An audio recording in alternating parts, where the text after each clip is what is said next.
Você acompanha agora o Jornal da Rede Alesp. Tudo sobre o Legislativo do Estado de São Paulo. 15 de dezembro de 2020, eu sou Lilian Busato. E eu sou Fábio de Lima. E juntos vamos até o 12h45, com muitas informações para você. E começa agora o Jornal da Rede Alesp. Jornal da Rede Alesp. Muita informação. Tudo o que acontece aqui no Legislativo Paulista e mais. Levamos diariamente até você entrevistas com parlamentares, especialistas de vários setores, os debates no plenário, os assuntos das comissões. Todas as informações importantes para que você comece o seu dia sabendo o que está acontecendo em São Paulo, no Brasil e no mundo. Jornal da Rede Alesp. Bom dia, Fábio. Bom dia, Lilian, tudo bem? Tudo bem. Lembrando sempre que a gente está com distanciamento social, o jornal é ao vivo e saindo daqui todo mundo usa máscara, ou seja, nós respeitamos todos os protocolos exigidos de distanciamento e os protocolos sanitários. Hoje o jornal está coberto de entrevistas e vamos falar um pouquinho das entrevistas. Vamos falar um pouquinho sobre empreendedorismo e falar com o empresário Roberto de Almeida Ferreira da Silva, que ele é empresário no setor de ramo de água mineral e vai falar um pouquinho com a gente sobre os impactos da pandemia neste ramo de negócios. Também vamos bater um papo com o Anderson Anelli, que ele é analista de negócios do Sebrae. E vai trazer notícias boas, como cursos gratuitos que o Sebrae está oferecendo para você, população, inclusive com certificado. Aí para você estar podendo empreender, ganhar um dinheiro extra nessa pandemia. E vamos também falar com a Cristina Megide, que ela é diretora técnica da Secretaria do Estado de Saúde. E vai conversar um pouquinho falando sobre a intensificação de vigilância sanitária nos comércios agora no fim do ano. Teremos também Ulisses Ruiz de Gamboa, que ele é economista e vai bater um papo aqui com a gente no jornal falando do comércio de São Paulo, que agora em novembro nós tivemos uma alta de 6% nas vendas. E também voltaremos hoje conversando com Paulo Cortez, que ele é professor do Instituto... Pedro Cortez. Ele é professor do Instituto de Energia da USP. Começou falando ontem com a gente da crise hídrica que São Paulo vai sofrer, pior do que a 2015, se a gente não tiver a nossa conscientização também. E vai voltar aqui falar que onde tivemos um probleminha de conexão, caiu a nossa entrevista. E hoje ele volta aqui ao jornal, continuando ainda essas grandes informações para você também, telespectador. E por fim também falaremos a entrevista parlamentar será com o deputado Jorge do Carmo, do PT, que faz um balanço do mandato e as perspectivas para 2021. E também trazemos informações muito importantes com o Edson Rogatti, que é a falta de leitos em UTIs nas Santas Casas. O que mais que nós temos de informações ontem? O que saiu ontem na coletiva, Fábio? Então, Lília, eu quero destacar isso daqui a pouco no nosso giro de repórteres, né? Provavelmente um repórter nosso vai dar mais detalhes, mas na coletiva de ontem o governador João Dória surpreendeu a todos porque seria ontem entregue os resultados preliminares, né, das pesquisas em relação à vacina Coronavac. Esses resultados seriam entregues para a Anvisa, né, para que a Anvisa fizesse a análise e provavelmente a vacina conseguisse pelo menos aí uma autorização emergencial, né, para ser utilizada, mas o governo de São Paulo preferiu deixar para o dia 23, quando vai ser entregue para a Anvisa já os resultados conclusivos de todas as pesquisas envolvendo a vacina, para que aí a Anvisa faça a sua análise e possa dar o seu parecer, possa dar aprovação ou não da utilização da vacina Coronavac aqui no estado de São Paulo. Com certeza daqui a pouco no Giro de Repórteres nós teremos mais detalhes sobre esse assunto, mas foi realmente um assunto muito importante falado na coletiva de ontem pelo governador João Dória. E agora nós vamos dar uma conferida na programação aqui da Assembleia Legislativa de São Paulo desta terça-feira. Daqui a pouco, Línia, às 11 horas, acontece a reunião da Comissão de Atividades Econômicas, com a finalidade de apreciar a pauta com 16 itens e ouvir o secretário estadual de Turismo, o Vinícius Lamertz, quanto ao disposto no artigo 52A da Constituição do Estado de São Paulo. Prestação de contas do andamento da gestão e avaliação das ações, programas e metas da secretaria e em ambiente virtual, transmitido ao vivo aqui pela Rede Alesp. Às 14h acontece a reunião da Comissão de Atividades Econômicas com a finalidade de apreciar a pauta com 16 itens e ouvir o secretário estadual de Agricultura e Abastecimento, Gustavo Junqueira, quanto ao disposto no artigo 52A da Constituição do Estado de São Paulo, ou seja, a prestação de contas de andamento da gestão e a avaliação das ações, programas e metas da Secretaria, em ambiente virtual, transmitido ao vivo também pela Rede Alesp. Também às 14h, reunião da Comissão de Educação e Cultura, com a finalidade de apreciar a pauta com 26 itens em ambiente virtual e também transmitida ao vivo pela Rede Alesp.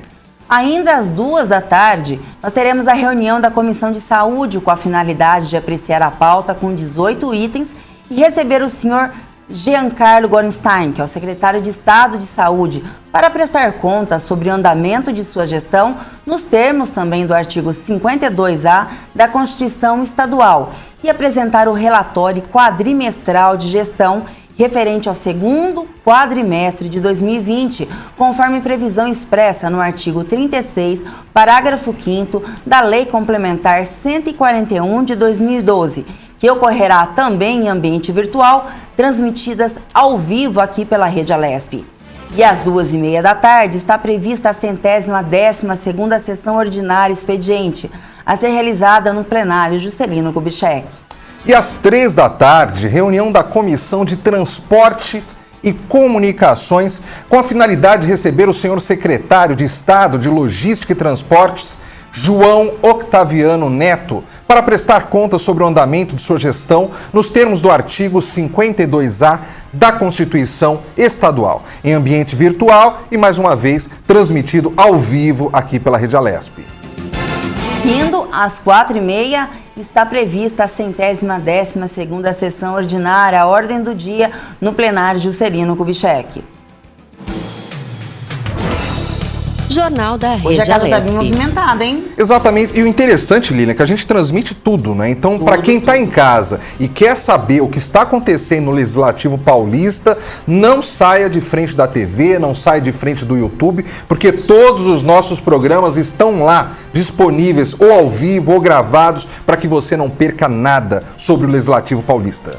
Tudo que os nossos parlamentares, os seus parlamentares que você votou, passa e a gente informa vocês de todos os seus trabalhos, projetos de lei, tramitação, e acesse também o site da Alesp. Lá vai ter todas as informações que você também quer saber sobre cada parlamentar, os trabalhos que eles fazem em prol do cidadão. Isso é transparência, né, Lilian? Sim. Tudo na televisão para que o eleitorado, para que as pessoas, para que a população tenha acesso ao que está sendo discutido aqui.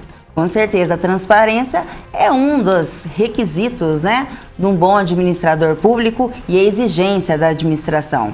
Com muita informação, vamos ao nosso primeiro giro de repórteres via Skype. Quem fala agora com a gente é o repórter Luciano Teixeira. Bom dia, Luciano. Qual que é a informação que você nos traz? Bom dia, Luciano. Bom dia, Lília. Bom dia, Fábio. Pois é, vocês estavam falando, né, da vacina. O Butantan vai pedir registro definitivo da vacina à Anvisa. Isso foi dito ontem na coletiva. O governo de São Paulo anunciou que mudou a estratégia para tentar ter uma aprovação da vacina Coronavac pela Anvisa, que é a Agência Nacional de Vigilância Sanitária, ainda neste ano. Em vez de buscar apenas o registro emergencial, o Instituto Butantan vai pedir o registro definitivo da vacina na Anvisa na semana que vem.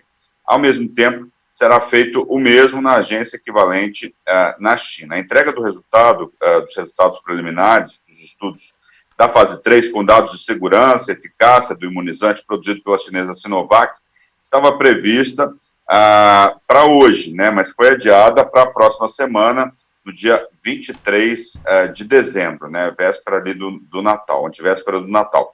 A ideia do governo paulista é apresentar os resultados definitivos.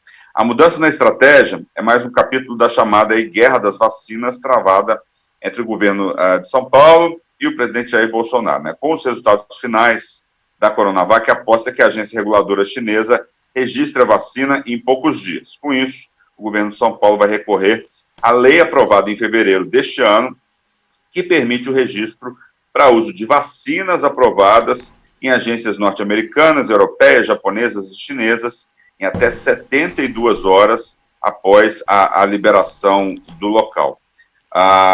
Segundo Dimas Covas, esse estudo clínico, abre aspas, esse estudo clínico permitirá o registro dessa vacina no Brasil, na China e no mundo, e esse é o motivo da decisão estratégica que tomamos no final da semana passada, junto aos representantes da Sinovac, de submeter registro final da vacina, não submeter registros intermediários, com base na análise interina, afirmou Dimas Covas, fecha aspas dele, né? O governo de São Paulo optou também por manter o pedido emergencial, também condicionado à Anvisa, para atentar diferentes frentes. Mas a aposta principal é que, na China, que já declarou publicamente a intenção de aprovar o maior número de pedidos, o processo se dê em poucos dias, pressionando a Anvisa aqui. O objetivo é ganhar tempo, explicou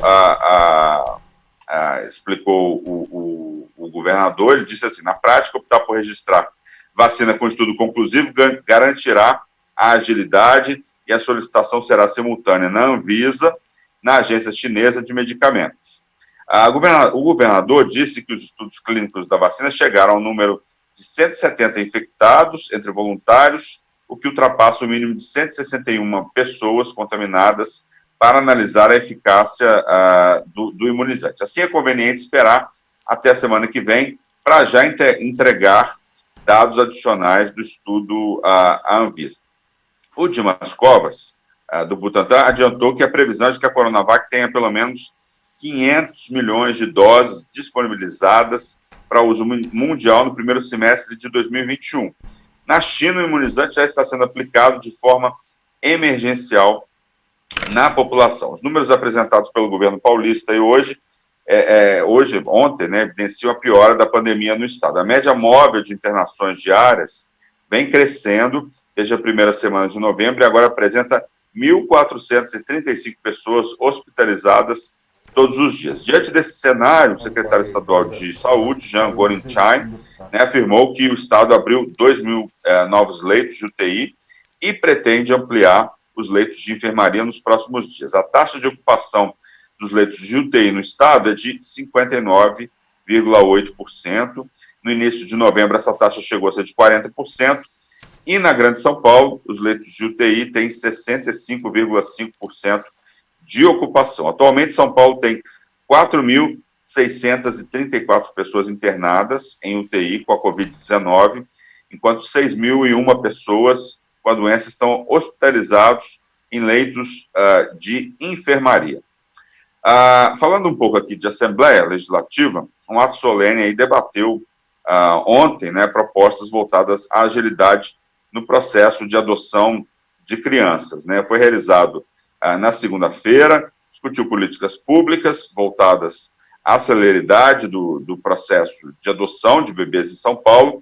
O encontro realizado em ambiente virtual foi presidido pela deputada Janaína Pascoal, né, que defende essa questão na casa e contou com a participação de autoridades estaduais e nacionais. Para Ângela Gandra, que é a secretária nacional de família, que participou do encontro, o desejo de agilidade no processo de adoção é algo louvável, né? Ela falou, levar essa preocupação adiante é importante para discutir o tema, porque o processo de adoção é muito difícil e objeto de luta há muito tempo. A gente sabe da dificuldade que muitos casais têm na adoção de crianças. Existem hoje, nós estávamos fazendo matéria ontem, são 36 mil crianças e jovens em abrigos em todo o Brasil, né, e existe hoje uma dificuldade.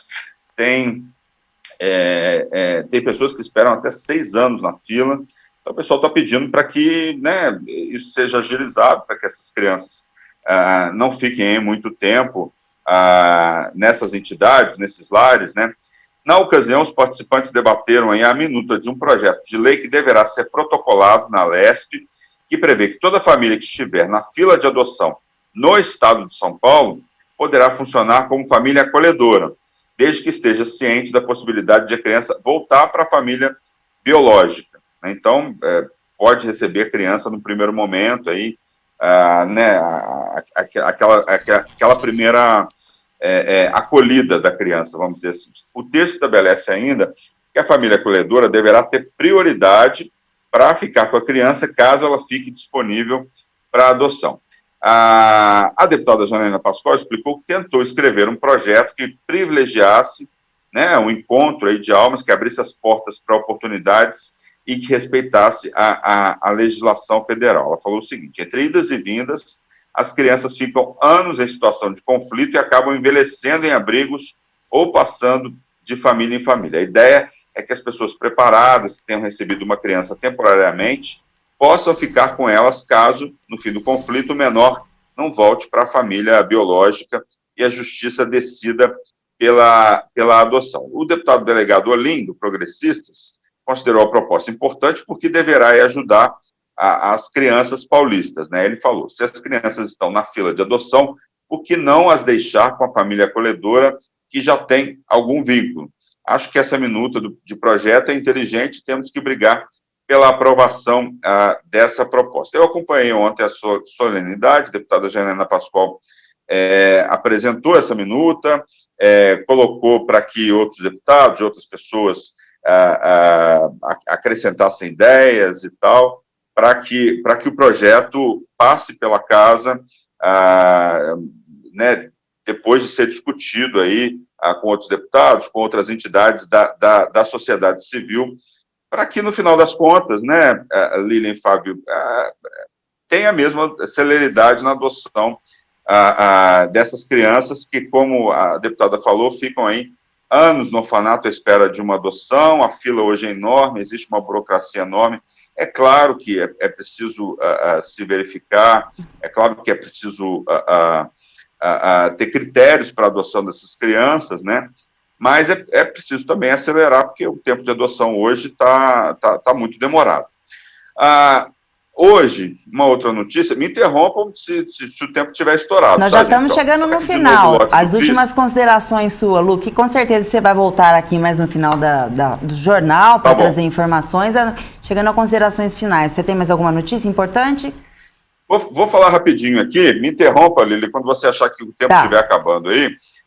O saque de novo lote do PIS é liberado, né, são R$ 1.045, e está liberado a partir dessa terça-feira, né, o saque do abono salarial do PIS para empregados de empresas privadas, nascidos em dezembro. Segundo a Caixa, o dinheiro foi depositado em poupança digital, que pode ser movimentada pelo aplicativo Caixa Tem, disponível para Android e para iOS, exceto para quem já era correntista e teve abono antecipado em junho.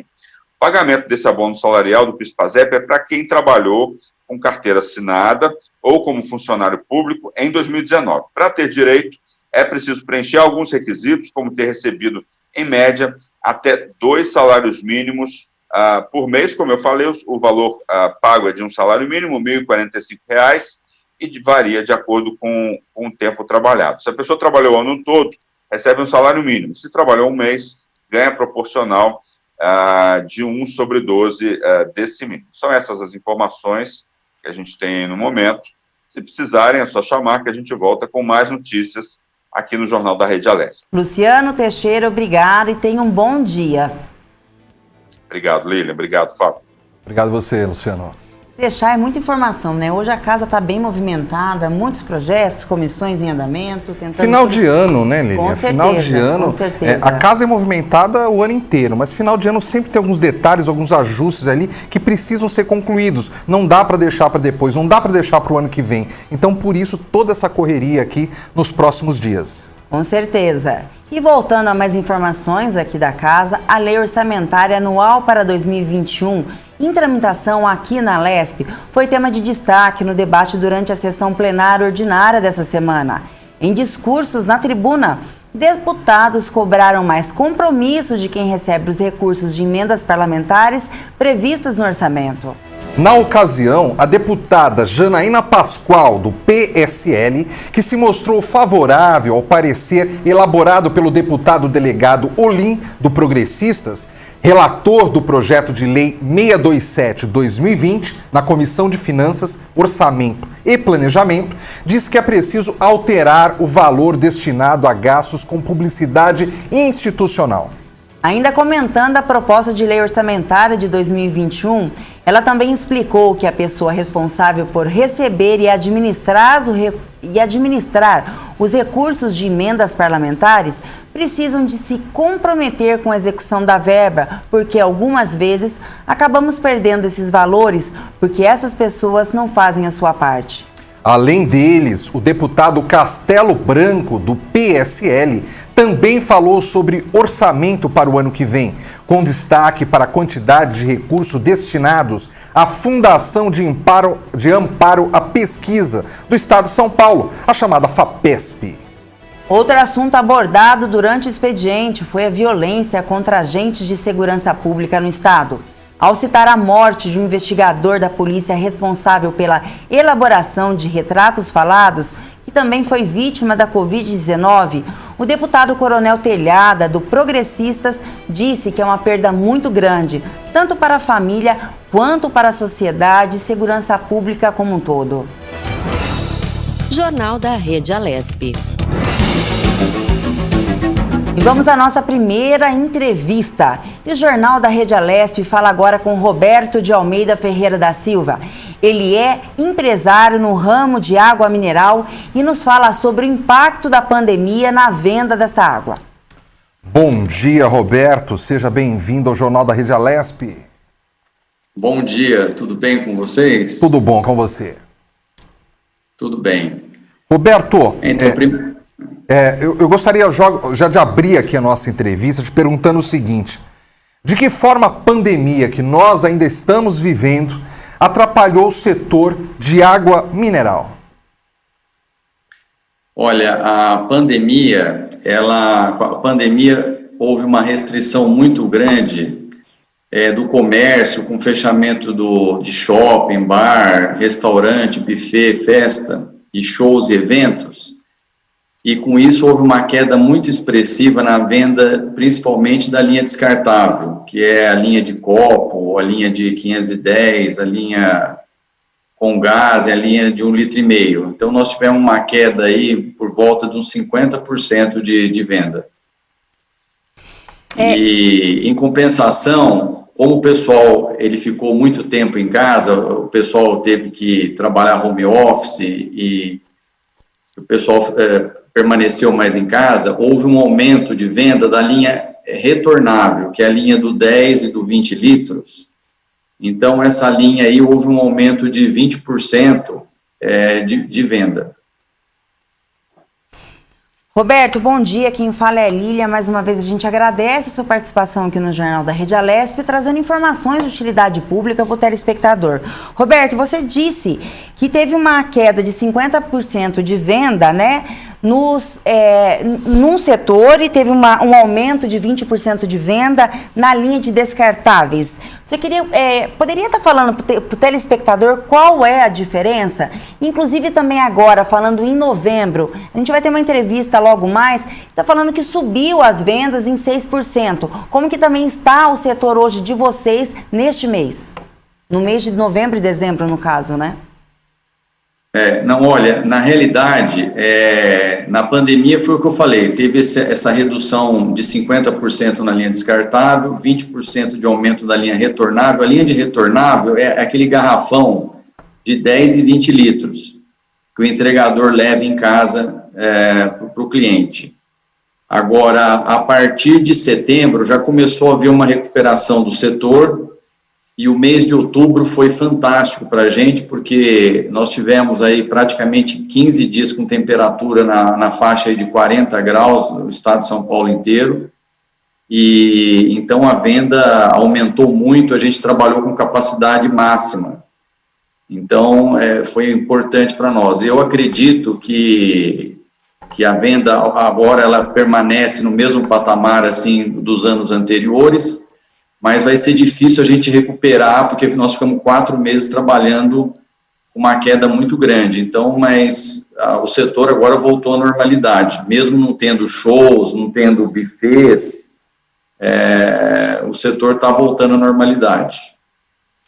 Roberto, eu tenho uma curiosidade, depois a gente pode até falar mais a respeito dos reflexos, né, da pandemia em relação ao setor. Mas, por exemplo, aqui em São Paulo, a água mineral que é vendida aqui na capital paulista, ela vem principalmente de quais regiões do estado, ou até se vem de fora do estado? Explica um pouquinho como é que funciona esse mercado em relação à origem da água mineral que a gente consome. Olha, o importante falar que a água mineral, normalmente, ela é produzida mais no interior de São Paulo, porque para você ter essa fonte de água mineral, você precisa ter uma reserva, uma área de proteção, que a gente chama, que é uma área de proteção em volta da fonte. Então, é uma água pura, né, que ela não é tratada, então ela precisa, assim, ter um cuidado e tem que ter, assim, uma preservação da natureza muito grande. Por isso que a água mineral hoje, ela é muito importante e é uma água considerada pura, né, porque a gente não pode comparar ela com uma água, por exemplo, uma água de tratamento, uma água normal de tratamento. Isso que você está falando, Roberto, é até muito importante, porque às vezes a pessoa está em casa, a pessoa às vezes até consome água mineral, mas sempre gera uma certa dúvida, né, sobre a qualidade da água que a gente consome. Então, pensando em legislação, o que precisa uma água ter em relação a documentos, né, registros, para ser considerada uma água mineral e ser comercializada como tal? Então, primeiramente, você tem que ter uma fonte de surgência, né, que é aquela fonte onde brota água, ou no caso um poço, mas se for um poço, tem que ser um poço dentro da legislação do DNPM. Aí é feita uma análise pelo DNPM, onde ele vai verificar se realmente essa água tem os minerais para poder ser chamada de água mineral e classificar, porque tem vários tipos de água mineral. Então, tem água mineral fluoretada, bicarbonatada, água mineral radioativa, quer dizer, tem uma série de classificações. E essa água, ela tem que passar por um processo todo, tem que ter um cuidado muito grande, porque como ela não pode ter um tratamento, então, desde a captação até os reservatórios e até o invase, tem que ter um cuidado muito grande para não haver contaminação. E a gente é obrigado a fazer uma série de análises na água, em vários pontos, para justamente ter certeza que essa água vai chegar com qualidade, uma qualidade excelente para o consumidor.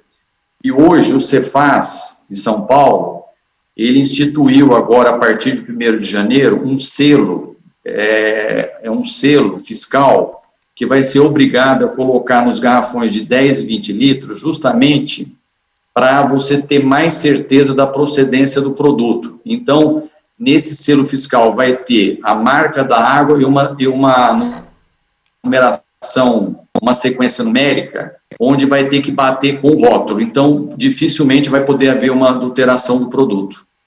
Roberto, tira uma curiosidade também no telespectador, o aquecimento global, né? A gente tem vindo há anos aí e sempre estão abrindo os nossos olhos.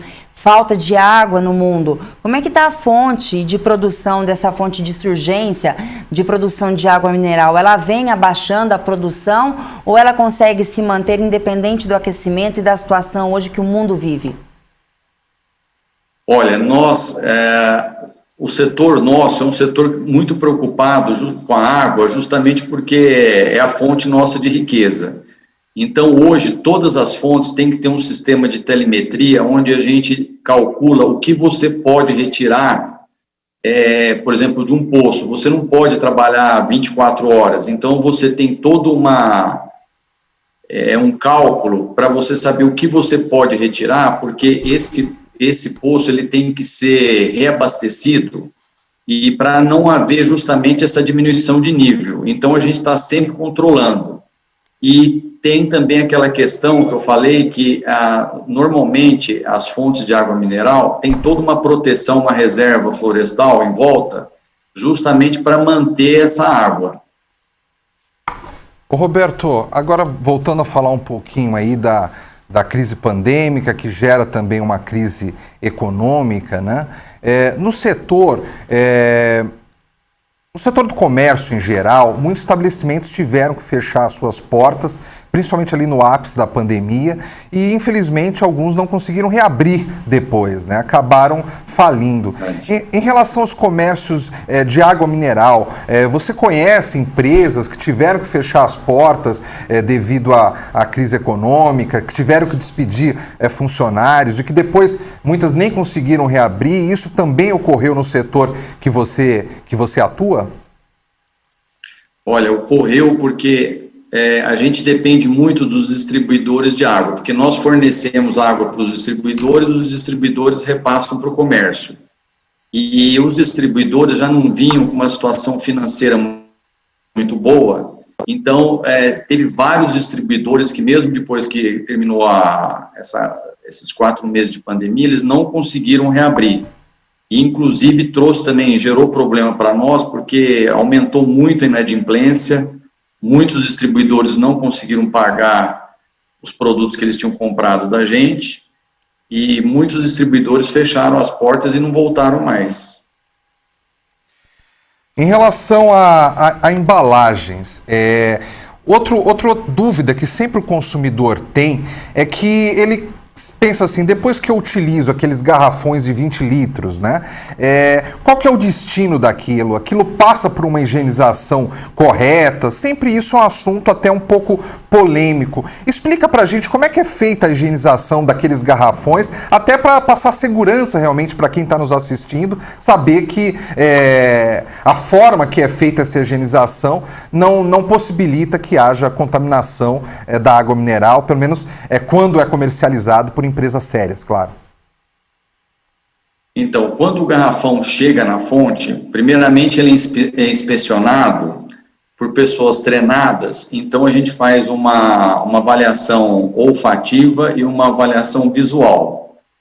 Aí, passando por essa avaliação, ela passa por uma primeira lavagem, uma lavagem externa, depois ela passa por uma pequena lavagem interna e depois ela vai para uma lavadora. Nessa lavadora, você vai ter um produto altamente concentrado no sentido assim, de matar tudo que é bactéria, fungo e qualquer infestação que tenha, e depois depois de passar por esse processo, ela passa por um outro processo que é uma água ozonizada. Essa água ozonizada ela é bactericida também, e aí, no caso, ela é eliminada em segundos. Aí, depois disso, é que ela sai da lavadora, passa por uma luz ultravioleta, aí, depois da luz ultravioleta, é que ela vai ser envasada. Então, na realidade, o garrafão, quando ele sai dessa luz ultravioleta, passou por esse processo, normalmente ele está totalmente higienizado, sem problema nenhum. Ô Roberto, você falou durante a entrevista que a partir de setembro, né, o setor deu uma grande alavanca aí, voltando a produzir e funcionando a todos. Se a gente comparar esse período que nós estamos hoje com o mesmo período do ano passado, você pode nos dizer que vocês estão na mesma situação de produção ou não? Olha, o que eu acho que ajudou foi o calor, quer dizer, a temperatura foi a grande... que teve a grande contribuição para essa venda. Na realidade, foi uma venda praticamente igual ao do ano passado.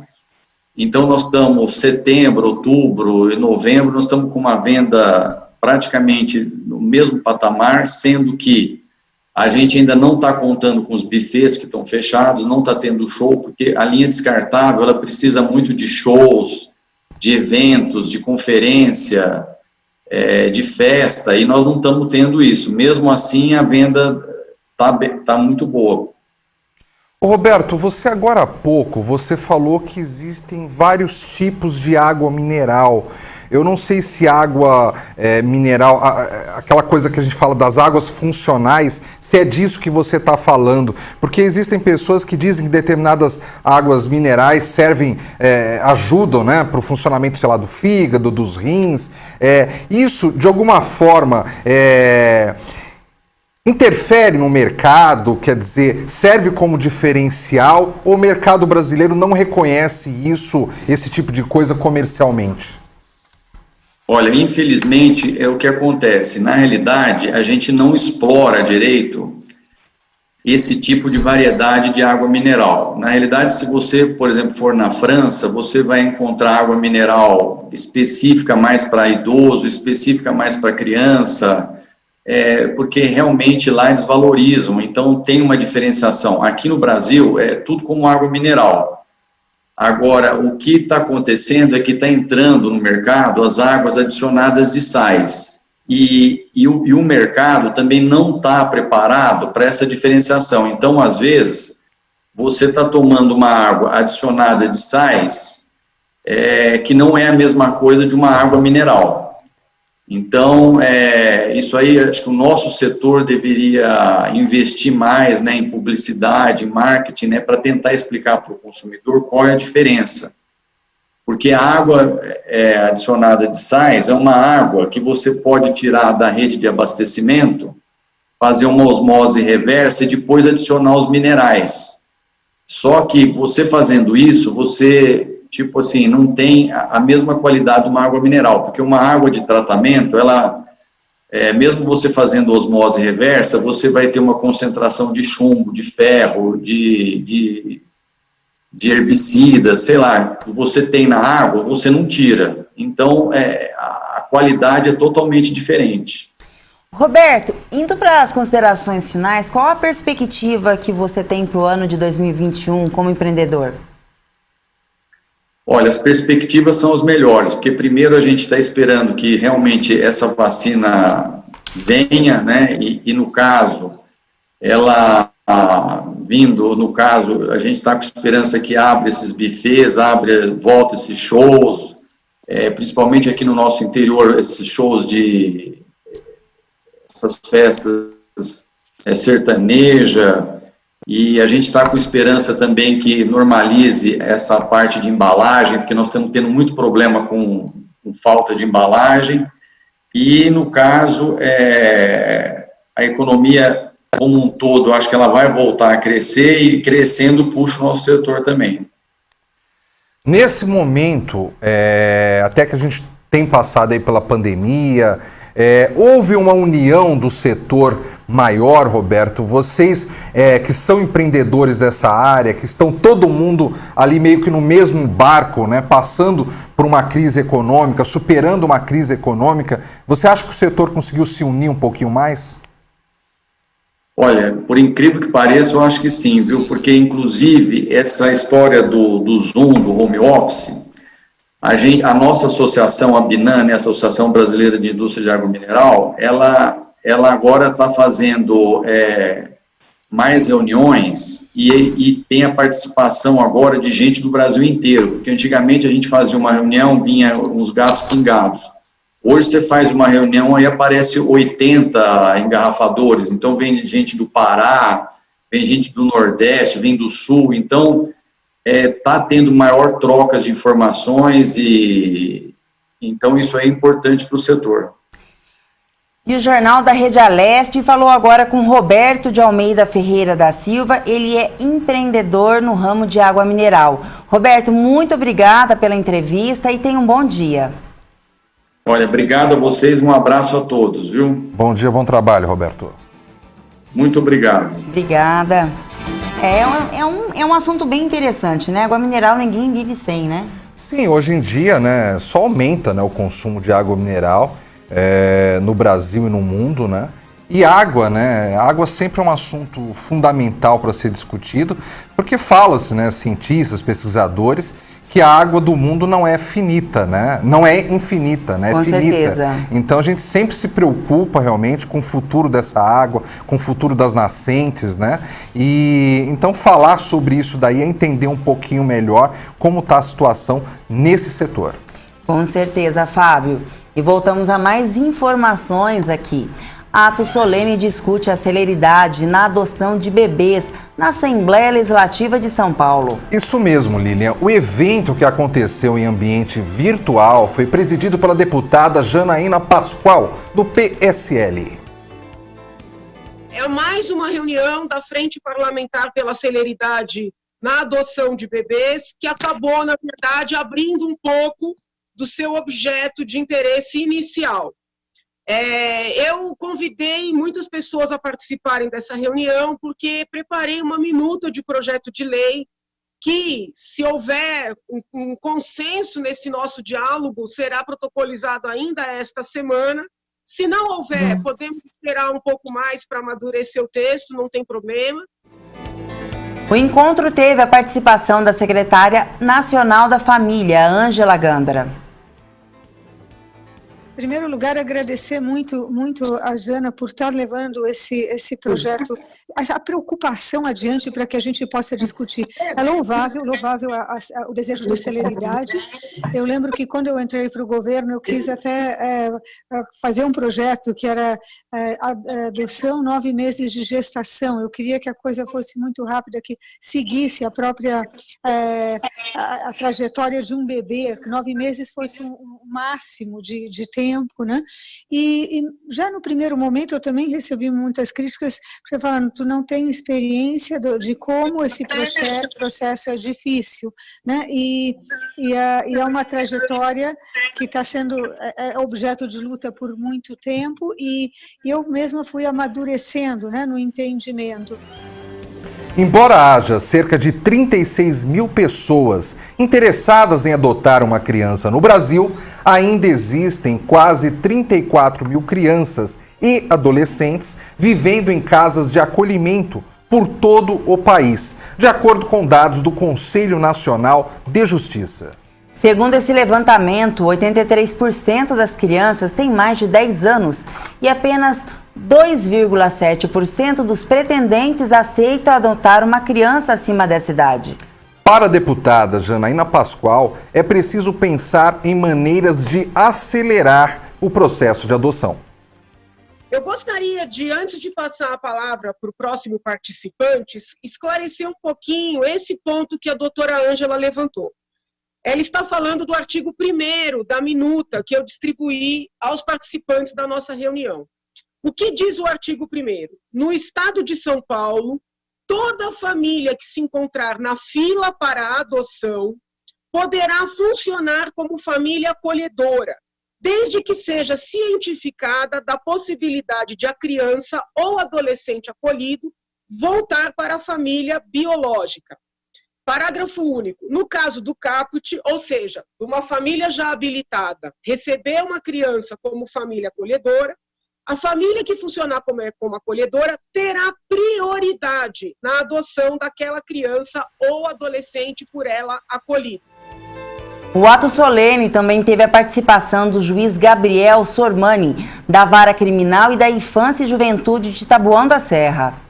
Eu entendo que esse projeto ele é profundamente preocupado em melhorar uma situação, ele é legítimo e sinceramente preocupado em melhorar uma situação, e eu acredito que ele tem grande potencial para melhorar essa situação da celeridade da adoção. Com relação ao primeiro artigo, no estado de São Paulo, toda família que se encontrar na fila de adoção poderá funcionar como família acolhedora, desde que cientificada da possibilidade da criança ou adolescente acolhido voltar para a família biológica. Eu não vejo neste artigo nenhum conflito com a jurisdição federal, da forma como ele está redigido atualmente. Pode-se discordar, pode-se concordar com ele, mas eu não vejo, até onde consigo enxergar, me escapa qualquer conflito com a jurisdição federal, notadamente com o ECA. A deputada Janaína Pascoal quer estimular a oportunidade para que aumente o número de pessoas ou casais interessados em adoção. Eu acredito verdadeiramente que o nosso ordenamento jurídico trabalha com maior e melhor interesse da criança e não da mãe, né, que seja dependente química ou de uma ideologia de que a mulher dependente química tem que ficar com o seu bebê. Né? A família já é abandonada pelo Estado, a criança é abandonada pelo Estado. Eu acho que essa conversa vai deixar a gente décadas fazendo eventos e não resolvendo nada. Jornal da Rede Alesp. O governo do estado anunciou que depositou nesta semana 566,25 milhões de reais em repasse de ICMS para os 645 cidades paulistas. O depósito feito pela Secretaria da Fazenda e Planejamento é referente ao montante arrecadado no período de 30 de novembro a 4 de dezembro.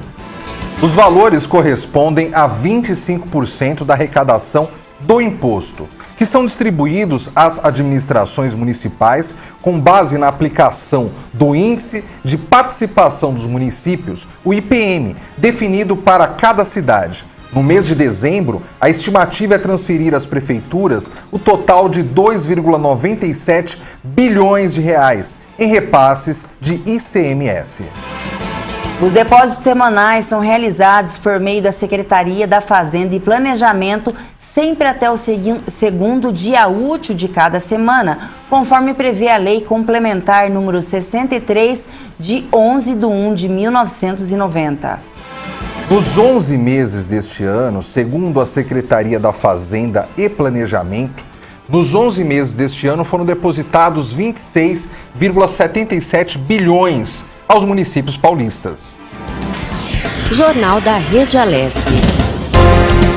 E vamos a mais uma entrevista. O Jornal da Rede Alesp fala agora com o Anderson Anelli. Ele é analista de negócios do Sebrae e nos fala sobre os cursos gratuitos do Sebrae para fazer em tempos de pandemia. Bom dia, Anderson. Seja bem-vindo ao Jornal da Rede Alesp. Olá, bom dia a todos. Bom dia, pessoal.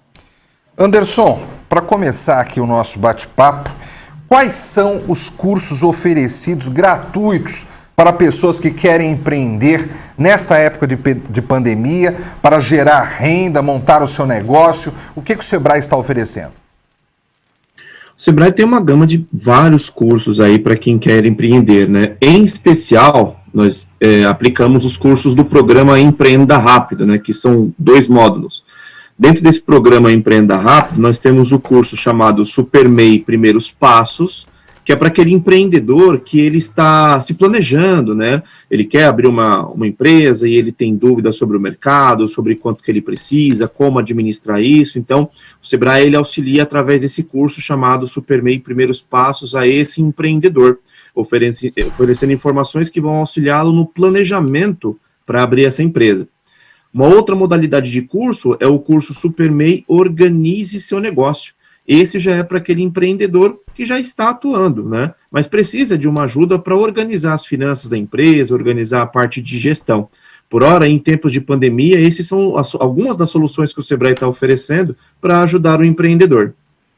Bom dia, Anderson. Quem fala é Lilian. Mais uma vez a gente agradece sua participação aqui no Jornal da Rede Alesp. Antes de a gente começar a falar desses cursos que estão sendo oferecidos, uma grande oportunidade aí para quem está parado em casa ou desempregado também, né? O Anderson, fala um pouquinho do Sebrae, quais os cursos que o Sebrae também oferece, além desses. Conta um pouquinho o cenário geral hoje do Sebrae. Perfeito. Bom dia, Lilian. Obrigado aí pela oportunidade. Bom, o Sebrae ele é um órgão de orientação e capacitação empresarial. Então, o Sebrae ele tem várias soluções, várias ferramentas que auxiliam tanto aquelas pessoas que querem empreender, que têm aquele sonho, aquele objetivo, ou diante de um cenário de pandemia, onde às vezes a pessoa ela se vê obrigada pela perda do seu trabalho a empreender e gerar renda, o Sebrae tem várias soluções para esse perfil de cliente, né? Então nós temos cursos que falam sobre atendimento ao cliente, marketing digital, gestão de pessoas, gestão financeira, né? Enfim, tudo que é relacionado à parte de gestão empresarial, o Sebrae tem soluções para oferecer, além das nossas consultorias também. E o Anderson, me fala uma coisa, qual que é o cenário que você tinha antes da pandemia? A procura pelos cursos antes da pandemia e durante a pandemia mudou um pouquinho a procura de determinados cursos ou não? Mudou porque nós tivemos, na verdade, um aumento significativo na demanda de cursos à distância, né? Em função da pandemia, o Sebrae ficou fechado para o atendimento ao público desde de março até meados de julho. Nesse período, nós atendemos de forma remota. E durante esse período mais agudo da pandemia, a procura por cursos online, pelas nossas lives, né, por cursos EAD, ela cresceu significativamente. Eu quero aproveitar, você falou assim, a procura por cursos EAD, né? Não só por causa da pandemia, mas nos últimos anos, né, depois do advento da internet, aos poucos vários setores da economia vão ficando cada vez mais tecnológicos. Qual a preocupação que o Sebrae tem com isso em relação aos cursos que dá, para que principalmente os jovens, né, eles consigam lidar com as novas tecnologias que as empresas passam a lidar também? E aí entra até o momento de pandemia, que muitos negócios que eram apenas negócios físicos, hoje são negócios que também estão ali na internet, estão nos aplicativos. Então, fala um pouco da preocupação do Sebrae para que sempre está atualizando os seus cursos, né? Não ficar ensinando as coisas da mesma forma que se ensinava no passado, mas que venha de acordo, que esteja de acordo com o momento atual da sociedade no mundo, né? Perfeito, excelente colocação, né? Diante desse cenário de mudanças, né, houve uma procura muito grande, um aumento na demanda por cursos, principalmente relacionados a essa parte tecnológica, marketing digital e etc. Então, o Sebrae, ele repaginou, ele colocou à disposição uma série de cursos que abordam esse tema: atendimento ao cliente de modo virtual, cursos relacionados ao marketing digital, para aqueles clientes, por exemplo, aqueles jovens, ou mesmo as pessoas já experientes que querem desenvolver, abrir uma startup, por exemplo, ou de repente desenvolver um aplicativo. O Sebrae também tem soluções, como por exemplo o Sebrae Tech, né, que é uma parceria do Sebrae com o Senai, ou o próprio Senac, né, que ajuda o empreendedor, tanto na parte de gestão, como também na parte tecnológica, e ainda oferece incentivos para que esse empreendedor, ele possa colocar o seu produto no mercado. Além disso, o Sebrae tem parcerias com várias outras entidades, né, que possibilitam o desenvolvimento de aplicativos, etc., como, por exemplo, o aplicativo empresarial MEI Fácil, né, que é uma parceria do Sebrae com a empresa MEI Fácil, que disponibiliza para o empreendedor um aplicativo onde ele pode fazer a gestão completa do seu negócio, né, para aquele empreendedor individual, gestão, a parte financeira, a parte dos tributos. Então, o Sebrae ele tem várias soluções. Marketing digital também é um tema que o Sebrae está desenvolvendo bastante, oferece diversos cursos, oferecemos também consultorias para ajudar o empreendedor a alavancar suas vendas online. Ô Anderson, agora ouvindo aí todas as suas colocações, né, essas informações tão interessantes aí a respeito do Sebrae, dos cursos que ele ministra, eu lembro que uma vez eu estava cobrindo, né, uma palestra de um dos componentes aí do Sebrae, e ele falou uma coisa que eu achei muito interessante. Ele falou que às vezes o empreendedor, ele tem muito receio de empreender pelo seguinte motivo: ele idealiza demais o negócio que ele vai abrir. Então vamos supor, se ele vai abrir uma padaria, ele pensa naquela padaria mais incrível que ele já conheceu na vida, e ele fala assim: ué, mas eu não tenho condições de abrir uma padaria como aquela. Então ele fica sempre idealizando demais o negócio.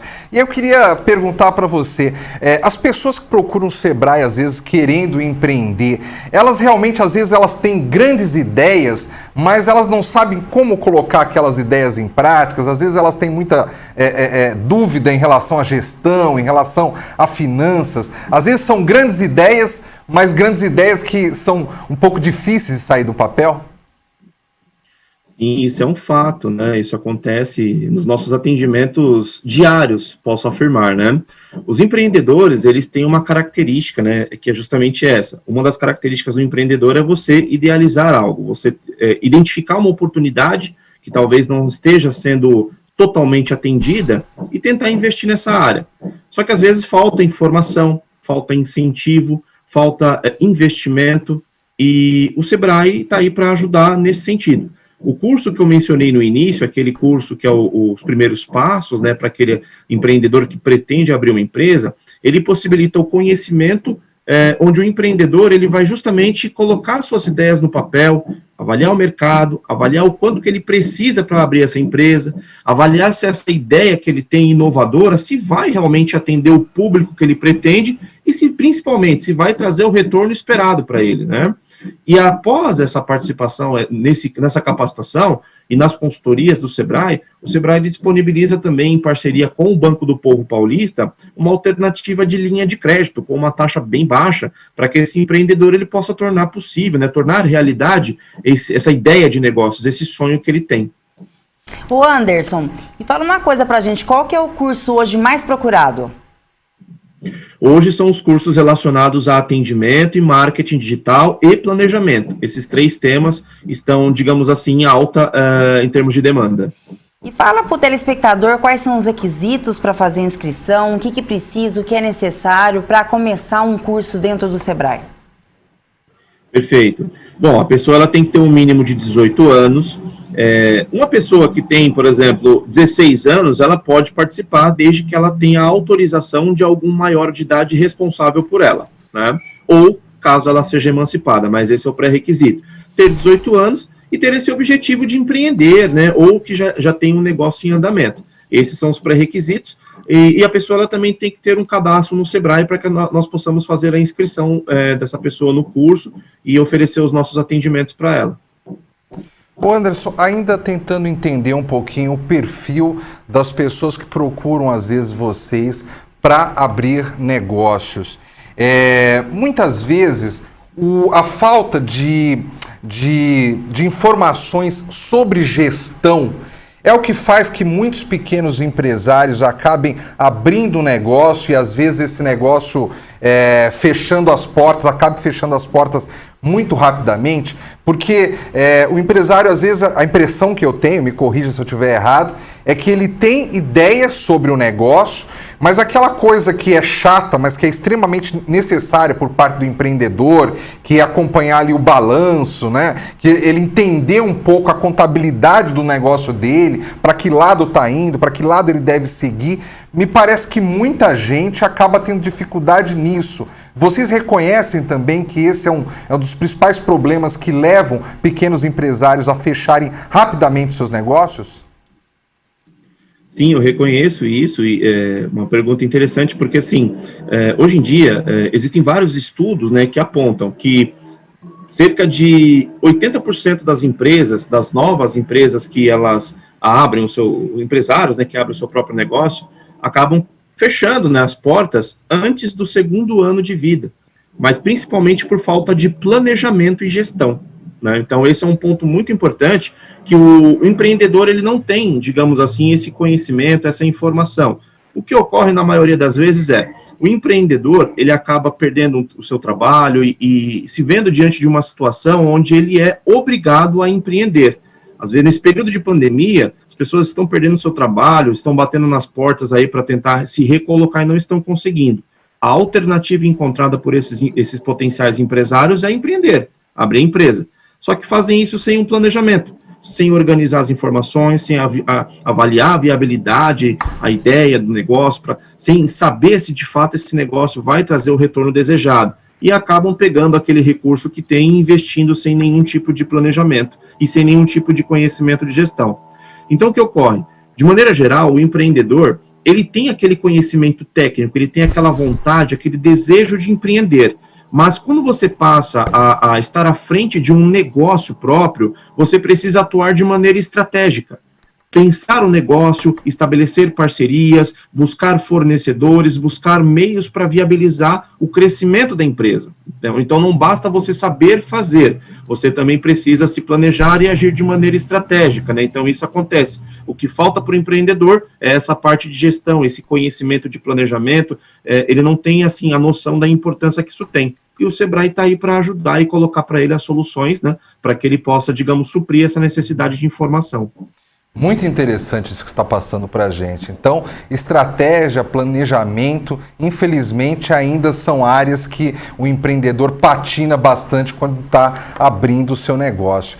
Agora, vamos supor que uma pessoa vá aí e faça alguns dos cursos do Sebrae, ou de forma online, mas tenha acesso às informações por meio do Sebrae, aprenda bastante coisa por meio do Sebrae, só que na hora que ela vai olhar a conta bancária, ela não tem o suficiente para abrir um negócio. O Sebrae ajuda essa pessoa também a conseguir crédito junto às instituições financeiras para abrir um negócio? Existe esse tipo de orientação, de acolhimento por parte do Sebrae também? Explica isso para a gente, por gentileza, Anderson. Claro, vamos lá. Sim, o Sebrae, ele, digamos assim, ele orienta, ele capacita, mas principalmente nesse período de pandemia, onde o empreendedor está precisando de uma grana para colocar no negócio, ou para abrir a empresa dele, ou de repente para poder ter aquele fôlego, né, nesse período de pandemia, em que muitos comércios ficaram durante meses fechados, o Sebrae tem parcerias com o Banco do Povo Paulista, com a própria Caixa Econômica Federal, onde oferece para o empreendedor uma linha de crédito com uma taxa baixa e também um prazo muito atrativo para que ele possa pagar.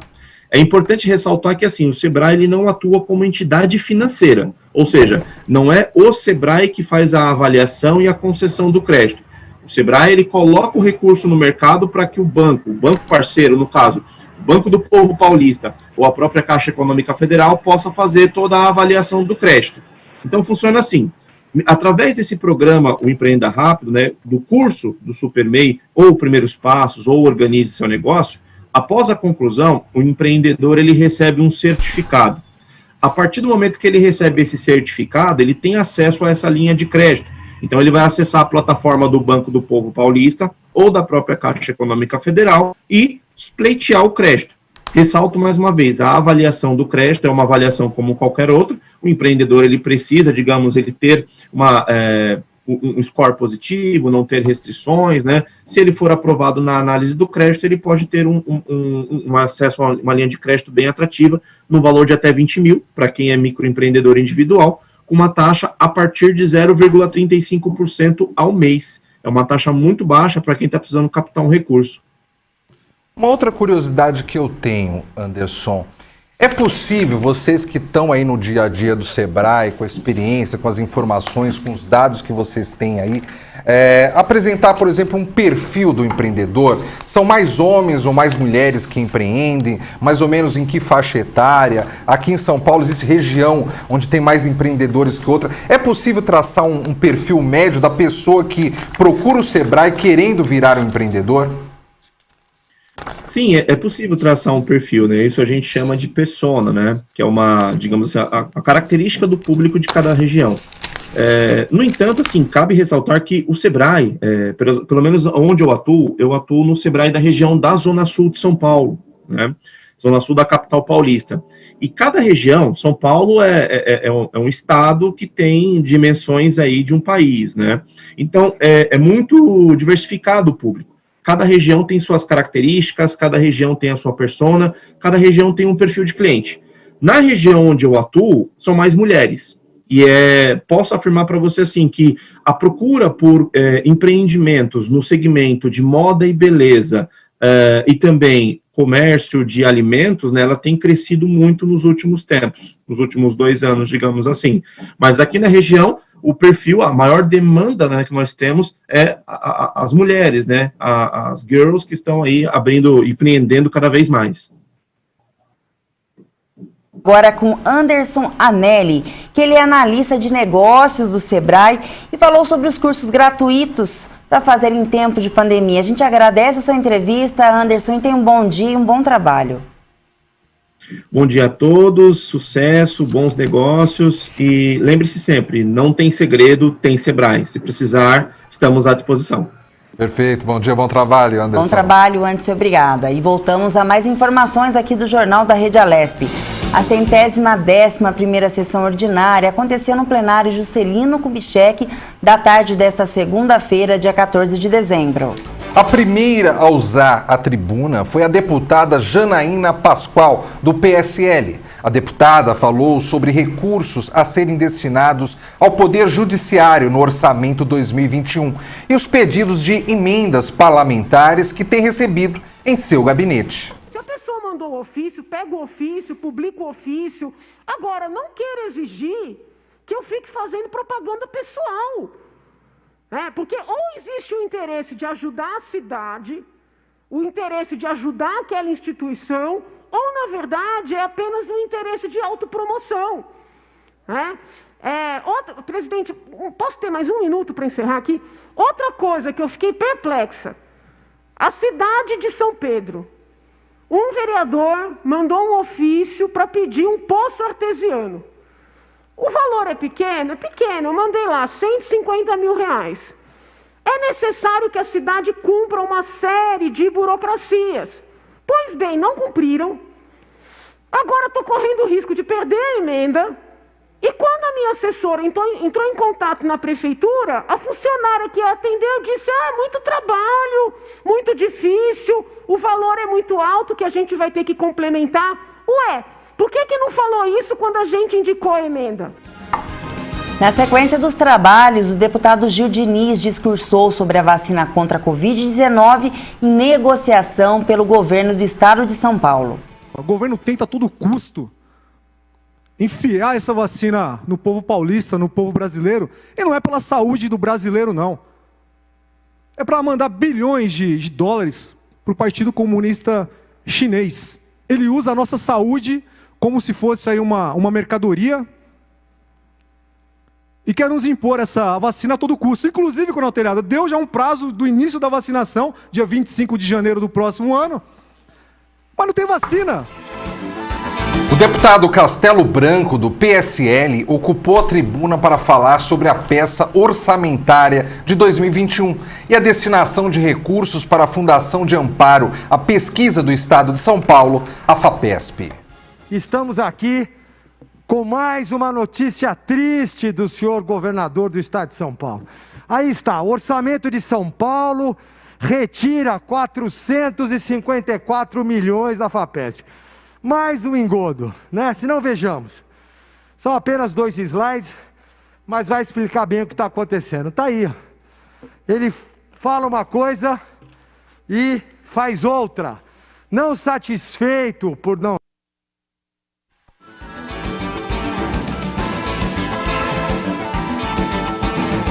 Estamos por ter perdido no PL 529 essa prerrogativa, tenta uma outra manobra escusa para chegar ao mesmo fim. De novo, querendo utilizar esta casa.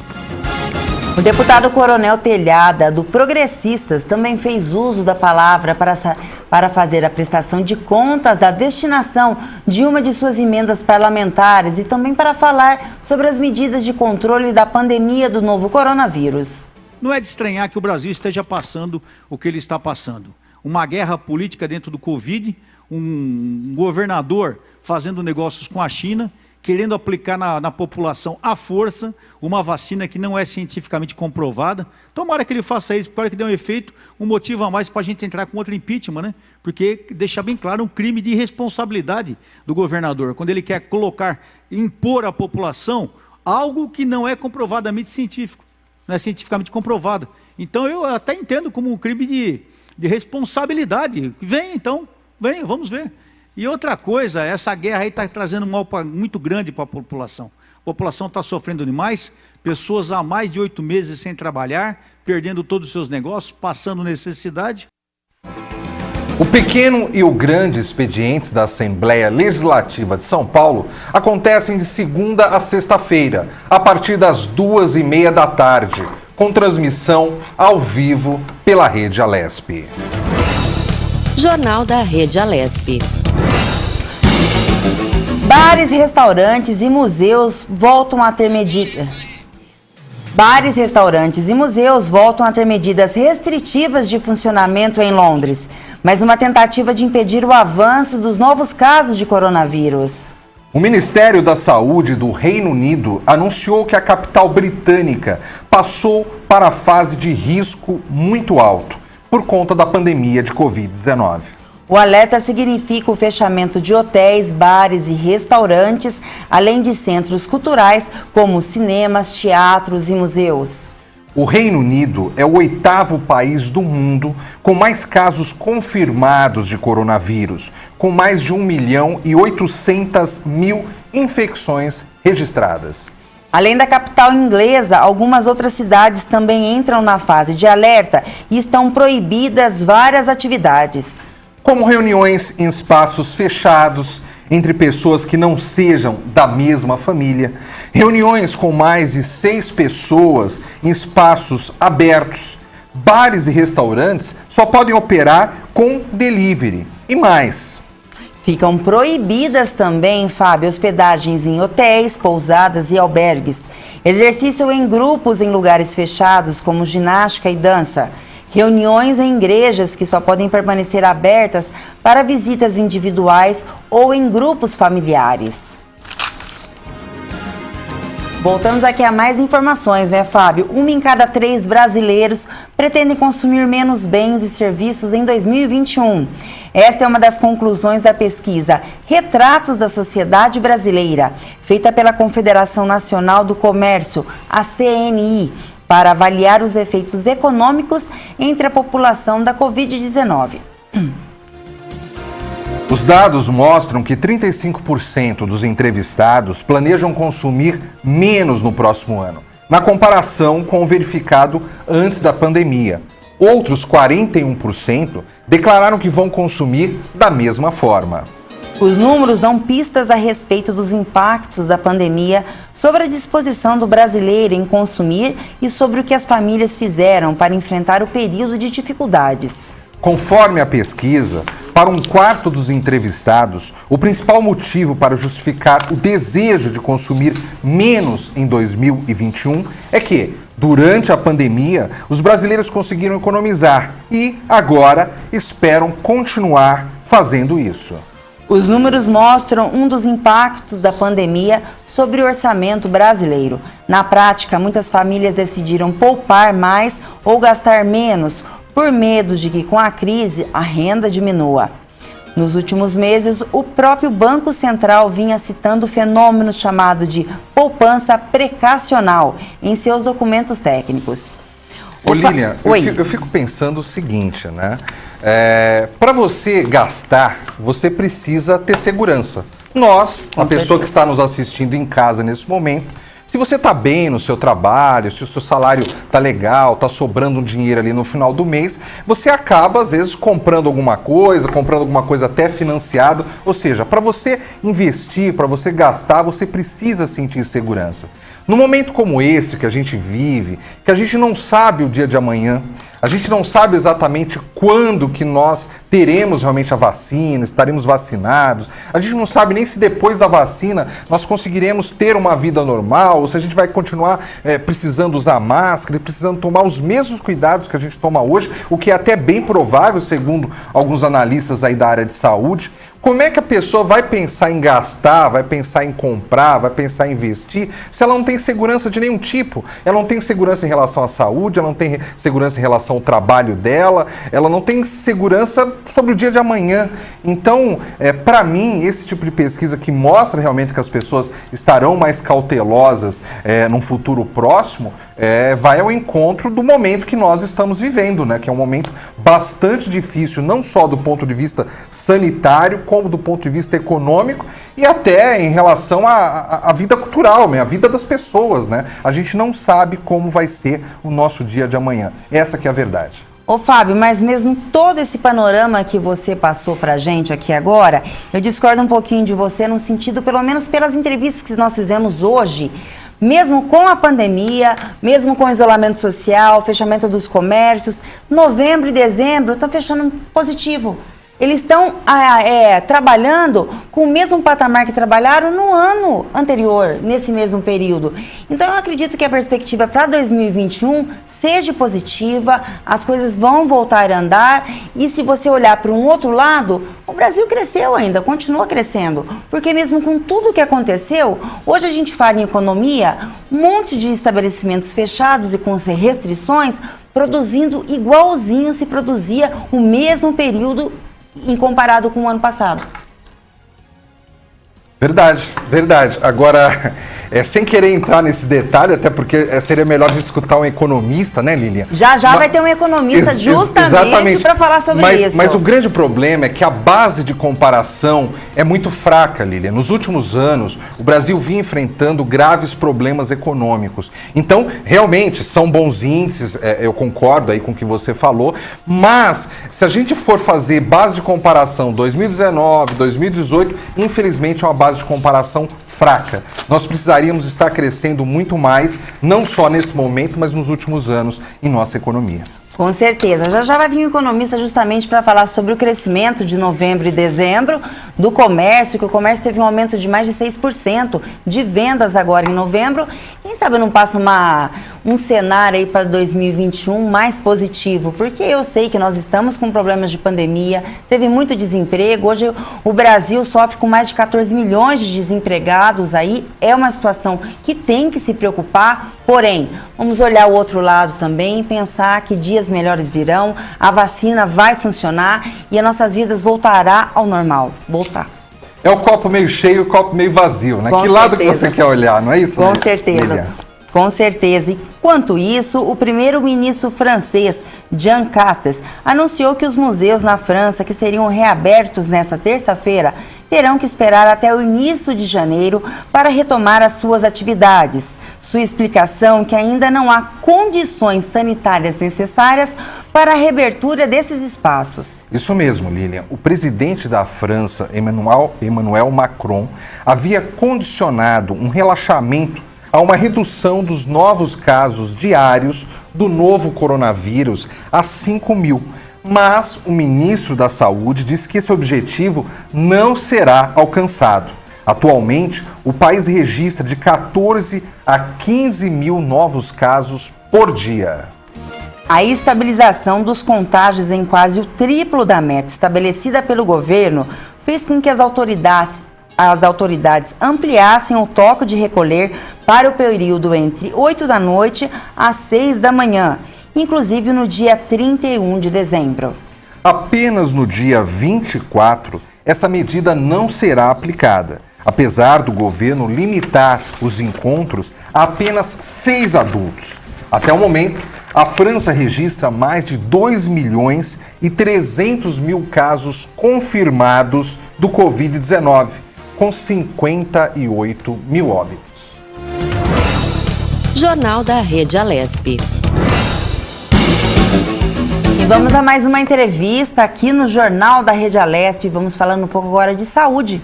Vamos falar Vamos voltar aí e falar de economia. Sabe que aqui na minha pauta estava saúde, né? Como a gente é um jornal a vivo, muitas vezes muda a ordem das coisas. Agora a gente vai falar de economia, onde eu e Fábio estava aqui discutindo um pouquinho até agora, e vamos falar assim com uma pessoa especializada, com Ulisses Ruiz de Gamboa. Ele é economista da Associação Comercial de São Paulo e faz um balanço do comércio aqui neste mês. Bom dia, Ulisses. Seja bem-vindo mais uma vez ao Jornal da Rede Alesp. Bom dia. Obrigado pelo convite. Obrigado você por tê-lo aceito. Ulisses, recentemente nós tivemos aqui o Black Friday. Faça um balanço para a gente, essa data foi positiva para o comércio? O que ficou aí depois de passar do Black Friday? Bons números? Explique para a gente, por gentileza. Bom, uma pesquisa que a Associação Comercial realiza mensalmente, que chama-se Balanço de Vendas, mostra que houve um aumento de novembro em relação a outubro de 17% nas vendas, e isso se deve muito em função aí da Black Friday e também dos efeitos do auxílio emergencial. Ulisses, bom dia. Mais uma vez a gente agradece a sua participação aqui no Jornal da Rede Alesp. E o assunto economia, né, é um assunto muito preocupante aqui, não é só para São Paulo, né, mas é para o Brasil inteiro. Em novembro, você disse que acabou de ter que teve um aumento de vendas, eu estava olhando aqui na pauta, de 6%. Esse aumento, comparado com o ano passado, ficaram no mesmo patamar as vendas ou teve uma diminuição por causa da pandemia?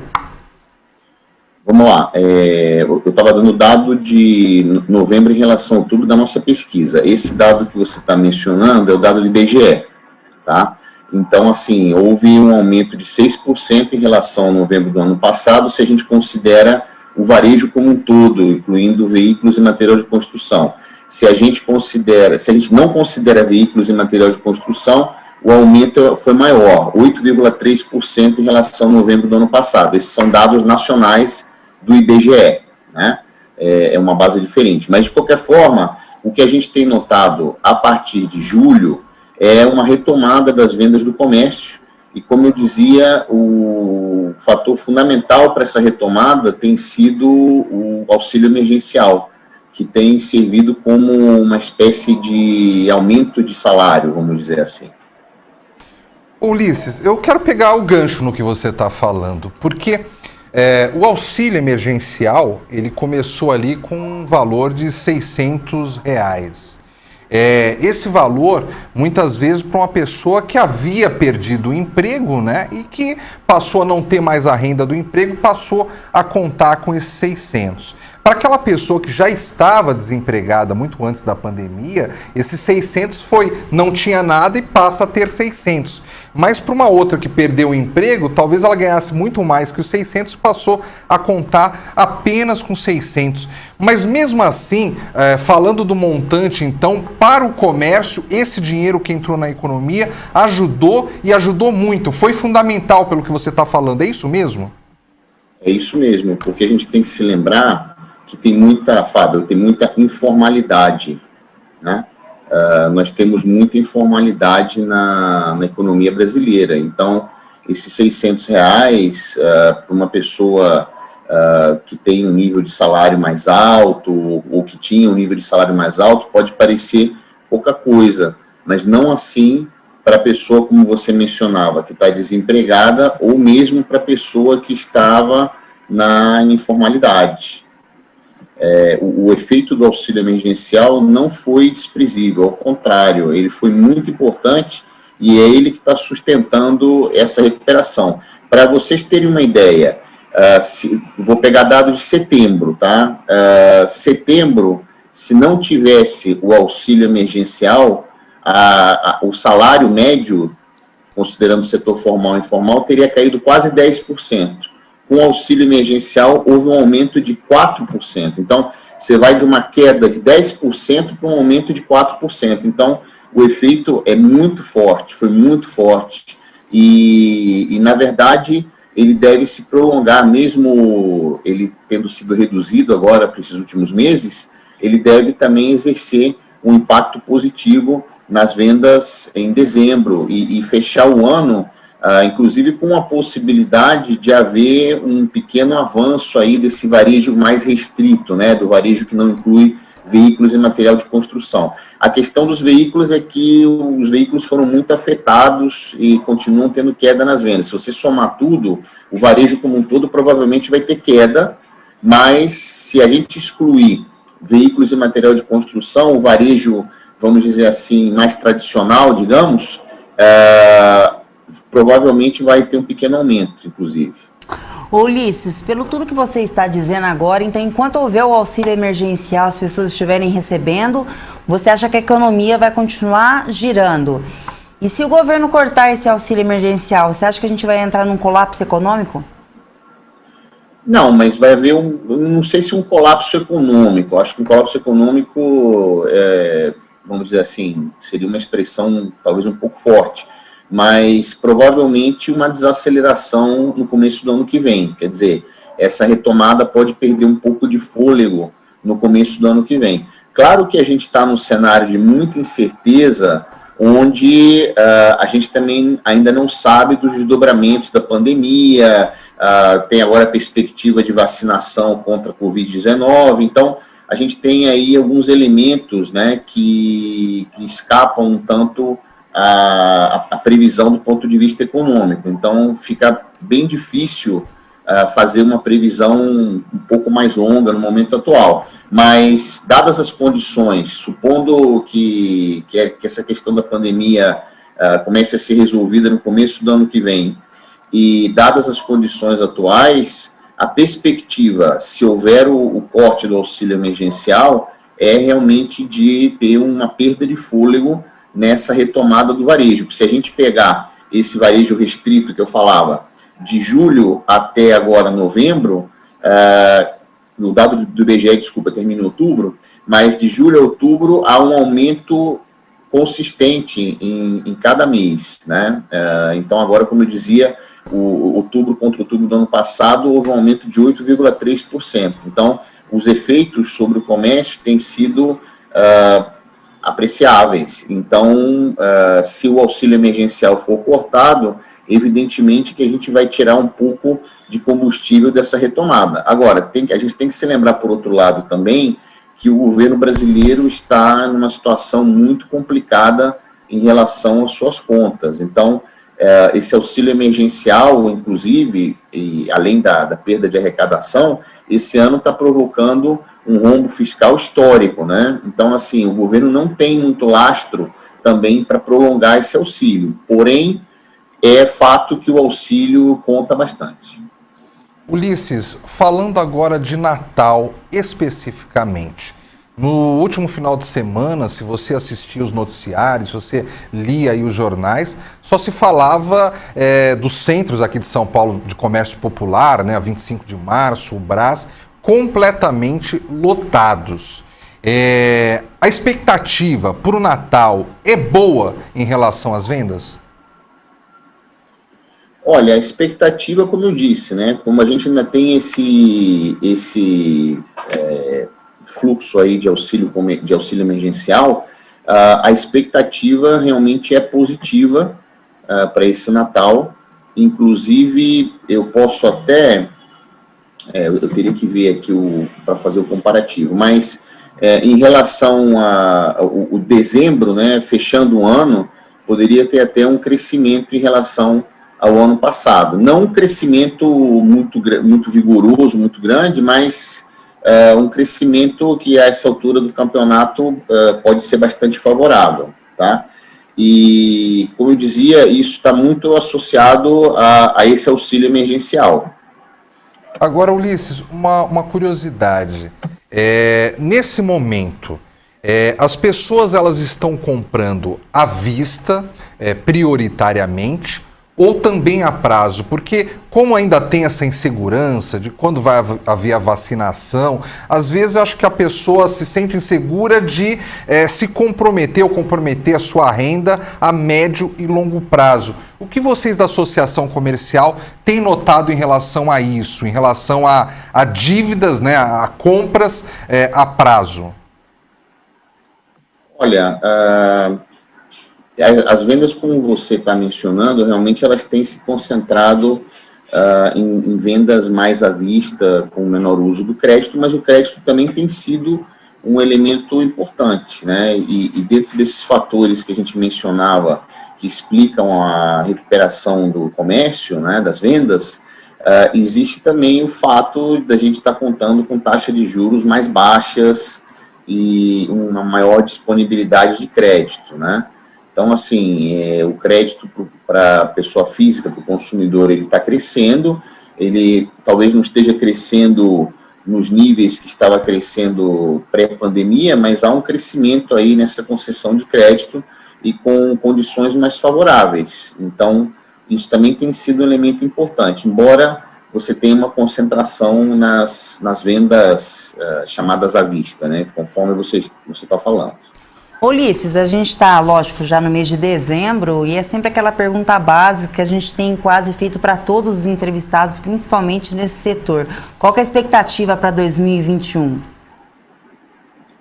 Bom, tal como eu dizia, né, a expectativa para 2021, ela vai depender da evolução da pandemia, dessa perspectiva de vacinação. Então, se tudo der certo, né, a gente está esperando um resultado, sem o auxílio emergencial haveria uma perda de fôlego, então a gente pode falar talvez de um crescimento de 1 a 2% em relação a 2020, né? Aí vai ajudar, a comparação fica bastante favorecida pelo fato de que se nós tivermos realmente o fim dessa situação de pandemia e do isolamento social, as coisas voltando ao normal, a comparação é mais favorável para o próximo ano, porque não haveria, evidentemente, quarentena, nem fechamento de lojas, nem redução de horários, coisas desse tipo.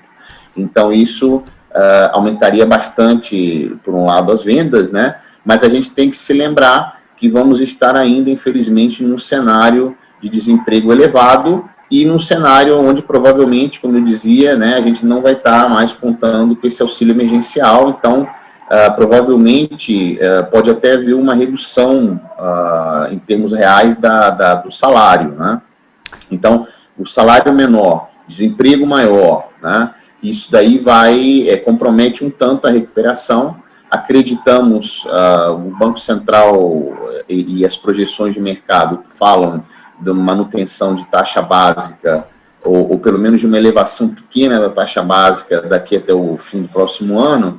Então, a gente poderia pensar que as condições de crédito continuariam favoráveis. O Banco Central está tomando várias medidas, aí, Open Banking, PIX, para aumentar a concorrência no setor bancário. Então, eu acho que a gente vai ter uma disponibilidade de crédito maior no próximo ano e, possivelmente, uma renda menor e mais desemprego. Então, isso daí, como eu dizia, equilibra um pouco o fator positivo do fim da pandemia, e eu acho que no balanço vai gerar algum crescimento das vendas do comércio, mas um crescimento modesto entre 1% a 2%. Ulisses, durante essa sua vida profissional no meio, sendo economista, essa é a pior crise que você está presenciando até hoje, ou já teve situações piores que nos encontramos hoje? Olha, eu vou fazer 53 anos, não sou tão novo assim, mas também não sou tão velho assim. Claro, o Brasil teve crises muito piores. Eu me lembro quando era rapaz da hiperinflação, daquela tremenda crise econômica que o Brasil viveu e vivia, né, na época da inflação, onde faltava de tudo, onde as pessoas, inclusive, tinham que congelar comida para poder comer durante o mês. Então, assim, eu acho que na comparação com se é que essa comparação é possível, né? Mas na comparação com a atual crise foi muito forte, mas ela foi concentrada principalmente aí nos meses de abril e maio, né? E acho que também os epidemiologistas falam de possíveis novas pandemias, mas eu acho que, de qualquer forma, a sociedade brasileira, né, há um aprendizado no Brasil e no mundo para lidar com essa questão de pandemia. Então, assim, acho que a gente, se surgir um fato desse novamente, a gente vai estar melhor preparado. Mas eu, particularmente, já presenciei, não ainda como economista profissional, mas já presenciei crises muito mais graves no Brasil e como eu dizia, né, na época da inflação, a classe média tinha dificuldade de se alimentar. Então, assim, havia um empobrecimento generalizado das famílias, isso dava para notar de forma muito intensa. Então, nesse sentido, não é uma crise forte, mas é uma crise que está pontuada pela questão do vírus, é uma crise, vamos dizer assim, localizada no tempo. Então, não é uma crise estrutural. Agora, por certo que o Brasil ele tem desafios, né, como principalmente aí o ajuste das contas públicas, que são bastante complexos, né, a futuro, o governo vai ter que continuar propondo reformas, enfim, a gente tem que acompanhar para ver o que vai acontecer a partir do próximo ano, né? Esse ano já praticamente terminou, para efeitos de qualquer reforma, terminou. Temos que acompanhar a evolução de tudo isso a partir do próximo ano, mas a situação, ela é uma situação ruim, mas se a gente olhar em perspectiva, até mesmo em queda do PIB, né, o pessoal está falando de uma queda do PIB entre 4% e 4,5%. A maior queda do PIB que nós tivemos até hoje foi no Plano Collor, em 1990, o PIB caiu 4,3%. Então, pode ser até que a gente supere um pouquinho essa situação, mas com certeza não é a pior crise que o Brasil já enfrentou. Você falou agora há pouco a respeito do desemprego, né? e o comércio acaba sendo um grande empregador, né, de mão de obra, porque ele emprega pessoas de diferentes idades e às vezes até pessoas muito jovens, né? Às vezes o primeiro trabalho de uma pessoa acaba sendo no comércio. Você acha então que melhorando a situação econômica aí aos poucos, o comércio também vai contratar mais e esse comércio pode ajudar sensivelmente nessa diminuição do desemprego, Ulisses? Com certeza, Fábio. O comércio, assim como o comércio pertence ao setor serviços, né, é o maior empregador da economia brasileira, e principalmente os pequenos empresários, né? Então, assim, com certeza a situação melhorando e com maior acesso, isso é importante mencionar, para as micro e pequenas empresas, maior acesso ao crédito, o comércio pode dar uma contribuição muito importante à geração de renda, à geração de empregos. Ulisses Ruiz de Gamboa, economista da Associação Comercial de São Paulo, muito obrigado pela sua presença aqui no Jornal da Rede Alesp mais uma vez. Eu que agradeço, nós agradecemos e estamos à disposição. Bom dia a todos. Bom dia, bom trabalho, Ulisses. Uma pesquisa feita pela Associação Brasileira de ONGs, organizações não governamentais, mostra a discrepância entre a remuneração e cargos ocupados por negros e brancos nas organizações da sociedade civil. Segundo o levantamento, em 2019, as pessoas negras ganharam em média 27% menos que os brancos nas ONGs. Os dados são baseados na relação anual de informações sociais do Ministério da Economia, no período de 2015 a 2019, apurados nas 27 capitais brasileiras. A faixa de remuneração média nas ONGs é de 0,5 a 3 salários mínimos, e de acordo com o estudo, enquanto os homens brancos têm a maior participação na faixa dos salários mais altos, que fica em torno de 20 salários mínimos, os negros são a maioria nas faixas que representam os menores salários. Entre as pessoas que receberam em 2019 mais de 20 salários mínimos nas ONGs, 42% eram homens brancos, 31%, ou seja, 45%, mulheres brancas e 12%, ou seja, 97% homens negros e 10,1% mulheres negras. Já na faixa de remuneração de até meio salário mínimo, a maioria é de homens negros, que gira em torno de 38,19%, seguido de mulheres negras também com 37,11%. Já as mulheres brancas, 12,81% e homens brancos, 11,11%. Os dados levantados apontam ainda que a maior participação de pessoas negras, 41%, ou seja, 62%, está na ocupação de auxiliar de manutenção predial. E a maior presença de pessoas brancas, 64%, ou seja, 81%, situa-se na ocupação de pesquisador ou pesquisadora. Na fundação de diretor em 2019, 59,25% das pessoas eram brancas e 25,7% negras. Nas gerências, 59,27% brancas e 27,60% negras. E o Jornal da Rede Alesp, informando tudo sobre o Legislativo Paulista, vai para um rápido intervalo. Voltamos em instantes com mais informações para você. Não saia daí.